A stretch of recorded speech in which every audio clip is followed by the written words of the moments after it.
Hi friends, veg pasta ఎలా చేస్తున్నాం చూద్దాం. ఫస్ట్ మనం ముందుగా 2 కప్స్ పాస్తా తీసుకొని దాంట్లో కొద్దిగా సాల్ట్, కొద్దిగా ఆయిల్ వేసుకొని బాయిల్ చేసుకోవాలి. ఒక 15 మినిట్స్ తర్వాత మనం కావాల్సిన వెజిటేబుల్స్ని కట్ చేసుకోవాలి.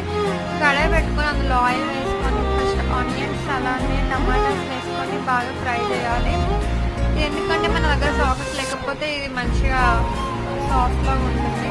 తర్వాత అందులో కరివేపాకు, ఇంకా పుదీనా, సాల్ట్, పసుపు వేసుకొని బాగా ఫ్రై చేసుకోవాలి. వెల్లుల్లి వేసుకొని అదొక ప్లేట్లో తీసుకొని మళ్ళీ అదే కడాయిలో మనం క్యాబేజ్, ఇంకా ఏమైనా వెజిటేబుల్స్ అవన్నీ కట్ చేసుకొని వేసుకోండి. పచ్చిమిర్చి అలానే క్యాప్సికమ్, కొద్దిగా బేబీ కార్న్ కూడా వేసుకొని బాగా ఫ్రై చేసుకోవాలి.